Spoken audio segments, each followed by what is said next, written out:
নাহমাদুল্লাহ আল আযীম ওয়া নুসাল্লি আলা রাসূলিহিল কারীম আম্মা বা'দ ফাআউযু বিল্লাহি মিনাশ শাইতানির রাজীম বিসমিল্লাহির রাহমানির রাহিম ফালাউলা নাফারা মিন কুল্লি ফিরকাতিন মিনহুম তা'iফাতুন লিয়াতাফাক্কাহু ফিদ-দীন ওয়া লিয়ুনযিরু কওমাহুম ইযা রাজা'উ ইলাইহিম লা'আল্লাহুম ইয়াহদারুন সাদাকাল্লাহুল আযীম ওয়া ক্বালা রাসূলুল্লাহি সাল্লাল্লাহু আলাইহি ওয়াসাল্লাম মান ইউরিদিল্লাহু বিহি খায়রান ইউফাক্কিহহু ফিদ-দীন আও কামা ক্বালা আলাইহিস সালাতু ওয়াস সালাম। ঐতিহ্যবাহী বিদ্যাপীঠ জামিয়াতুশ শাইখ আল্লামা শামসুল হক রাহমাতুল্লাহি আলাইহি মাদ্রাসার নূর বিভাগ কর্তৃক আয়োজিত মাসিক বক্তৃতা সেমিনারের সম্মানিত সভাপতি, সুদক্ষ পরিচালক, ন্যায়ের কাষ্টে উপবিষ্ট বিজ্ঞ বিচারক মণ্ডলী ও আমার সামনে উপস্থিত বাংলার দূর দূরান্ত থেকে আগত আইলেম পিপাসু ছাত্র ভাইরা, সবাইকে আমার পক্ষ থেকে আন্তরিক মোবারকবাদ। প্রিয় উপস্থিতি, আপনারা সকলেই অবগত আছেন আমার বক্তৃতার বিষয় নিয়ে, আর তা হলো ইলমে দ্বীনের গুরুত্ব ও ফজিলত।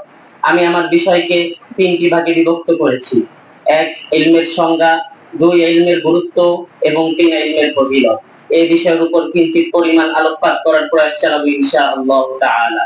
প্রিয় উপস্থিতি, মহান আল্লাহ রাব্বুল আলামিন মানব জাতিকে সৃষ্টি করেছেন এক মহান উদ্দেশ্য নিয়ে, আর তা হলো আল্লাহ তাআলার ইবাদত করতে এবং গায়রুল্লাহর ইবাদতকে বর্জন করতে। আল্লাহ তাআলার ইবাদত করতে হলে আর গায়রুল্লাহর ইবাদত বর্জন করতে হলে আমাদেরকে জানতে হবে যে কিভাবে আল্লাহ তাআলার ইবাদত করতে হয় এবং গায়রুল্লাহর ইবাদত বর্জন করতে হয়।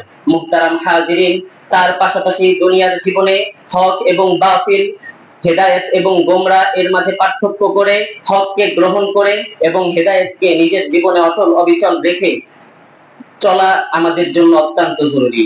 মুহতারাম হাজিরিন, এর দ্বারাই বোঝা যায় ইলমের গুরুত্ব কত বেশি। আল্লাহ রাব্বুল আলামিন ইলমের গুরুত্ব বোঝাতে গিয়ে বলেন, ফালাউলা নাফারা মিন কুল্লি ফিরকাতিন মিনহুম তা'iফাতুন লিয়াতাফাক্কাহু ফিদ-দীন ওয়া লিয়ুনযিরু কওমাহুম ইযা রাজা'উ ইলাইহিম লা'আল্লাহুম ইয়াহদারুন। তোমাদের মধ্য থেকে বড় একটি দল থেকে একটি ছোট দল কেন বের হয় না, যারা নিজেরা ইলম শিক্ষা করবে, তাদের নিজ কওমকে সতর্ক করবে। মুহতারাম হাজিরিন, রাসূল সাল্লাল্লাহু আলাইহি ওয়াসাল্লাম বলেন, তলাবুল ইলমি ফরিদাতুন আলা কুল্লি মুসলিম ওয়া মুসলিমা। প্রত্যেক মুসলিম নরনারীর জন্য ইলমে দ্বীন শিক্ষা করা ফরজ। শুধু তাই নয়, রাসূল সাল্লাল্লাহু আলাইহি ওয়াসাল্লাম বলেন, ইযা মাতাল ইনসানু ইনকাতাআ আনহু আমালুহু ইল্লা মিন সালাসাতিন, ইল্লা মিন সাদাকাতিন জারিয়াতিন আও আও ইলমিন ইনতাফাউ বিহি আও ওয়ালাদিন সালিহিন ইয়াদউ লাহু। মুহতারাম হাজিরিন, আমরা সকলেই জানি যখন আমাদের মৃত্যু হবে তখন আমাদের সমস্ত আমল বন্ধ হয়ে যাবে, কিন্তু আমাদের এমন তিনটি আমল আছে যা জারি থাকবে। এক নাম্বার প্রবাহমান সাদাকা, যা আমরা করে থাকি; দুই নাম্বার এমন ইলম যা আমাদের উপকারে আসবে; এবং তিন নাম্বার এমন সুসন্তান যা আমাদের জন্য দোয়া করে। মুহতারাম হাজিরিন, এর দ্বারা বুঝতে পারলাম ইলমের গুরুত্ব কত অপরিসীম। এবার আসুন ইলমের ফজিলত নিয়ে আলোচনা করা যাক। প্রিয় উপস্থিতি, ইলমের গুরুত্ব যেমন সীমাহীন, ইলমের ফজিলত তেমন সীমাহীন। আল্লাহ রাব্বুল আলামিন আলেমদের সম্পর্কে বলেন, কুল হাল ইয়াস্তাউিল্লাযীনা ইয়া'লামুনা ওয়াল্লাযীনা লা ইয়া'লামুন। যারা জানে আর যারা জানে না, তারা কি কখনো সমান হতে পারে? মুহতারাম হাজিরিন, অন্যত্র পুরস্কার ঘোষণাকে আলেমদের পুরস্কার ঘোষণা করে আল্লাহ রাব্বুল আলামিন বলেন, ইয়ারফা'ইল্লাহুল্লাযীনা আমানু মিনকুম ওয়াল্লাযীনা উতুল ইলমা দারাজাত। অন্যত্র আল্লাহ রাব্বুল আলামিন বলেন, ইন্নামা ইয়াখশাল্লাহা মিন ইবাদিহিল উলামা। মুহতারাম হাজিরিন, রাসূল সাল্লাল্লাহু আলাইহি ওয়াসাল্লাম বলেন, মান ইউরিদিল্লাহু বিহি খায়রান ইউফাক্কিহহু ফিদ-দীন। অন্যত্র রাসূল সাল্লাল্লাহু আলাইহি ওয়াসাল্লাম বলেন, ফাদলুল আলিমি আলাল আবিদি কাফদলি আলা আদনাকুম। সুতরাং এর দ্বারা, এই অসংখ্য আয়াত এবং হাদিস দ্বারা আমরা জানতে পারলাম ইলমের গুরুত্ব এবং ফজিলত কত বেশি। মুহতারাম হাজিরিন, অথচ বর্তমান পৃথিবীতে নির্যাতন আর নিপীড়নে মুসলমানরা আজ হতাশায় ভুগছে।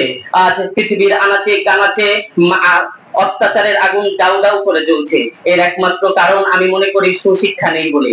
আজকে বিভিন্ন ভার্সিটি কলেজে সুশিক্ষা না থাকার কারণে আজ এই গুনাহে এবং গোমরাহির মধ্যে মানুষ পতিত হয়েছে। এজন্য আমি বলবো, সুশিক্ষার সাধারণ শিক্ষার পাশাপাশি সুশিক্ষাকে সমন্বয় করে একটি প্রকৃত শিক্ষা বাস্তবায়ন করতে হবে।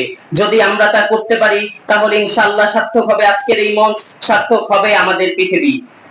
পরিশেষে বলতে চাই, খুশবু ইউ কা এক নগর আবাদ হোনা চাহিয়ে, ইস নিজামে জারকাওয়া বরবাদ হোনা চাহিয়ে। সুরভিত একটি নগরী আবাদ হওয়া উচিত, এই ধনতান্ত্রিক ব্যবস্থাপনা বন্ধ হওয়া উচিত। নাসরুম মিনাল্লাহি ওয়া ফাতহুন করিম।